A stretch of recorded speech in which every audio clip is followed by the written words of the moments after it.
వెంకటాచల క్షేత్రం గురించి చెప్తూ పెద్దలు ఒక మాట అంటారు. స్కంద పురాణంలో ఈ విషయం గురించి ప్రస్తావన ఉంది.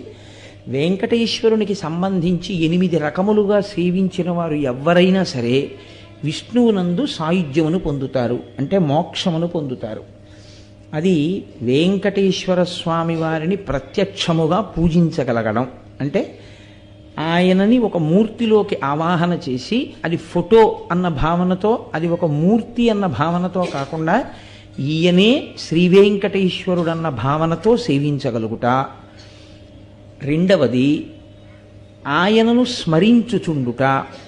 వెంకటేశ్వరుని గురించినటువంటి స్మరణ, అందుకే స్మరణాత్ ఇష్టవర్షిణం. ఆ క్షేత్రం గురించి కానీ ఆయన గురించి కానీ స్మరణ చేసినంత మాత్రం చేత కోర్కెలు ఈడేరుతాయి.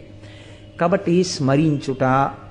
3, ఏ పని చేస్తున్నా ఇది వెంకటేశ్వర స్వామి వారి కార్యం అనుకుని చేస్తూ ఉండడం. అలా అనుకుని చేసేటప్పుడు ధర్మ వ్యతిరేకమైన కార్యం చెయ్యడానికి అసలు మీ మనసు మిమ్మల్ని అనుమతించదుగా.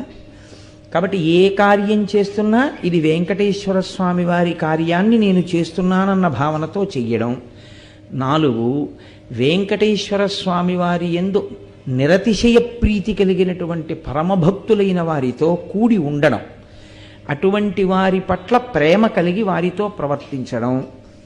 5, వెంకటేశ్వర సంబంధమైనటువంటి విశేషములను పరమభక్తి కలిగినటువంటి వారి నోటి గుండా ప్రవచనం జరుగుతున్నప్పుడు లేదా వారు పలుకుతున్నప్పుడు, అటువంటి భక్తులైన వారు మీతో ఏకాంతమునందు సంభాషించవచ్చు, అన్ని వేళలా ప్రవచనమే అక్కర్లేదు. అటువంటి మాటలు విని చాలా సంతోషాన్ని పొందగలిగినటువంటి స్థితిని పొంది ఉండుట. కాబట్టి అక్కడికి 5.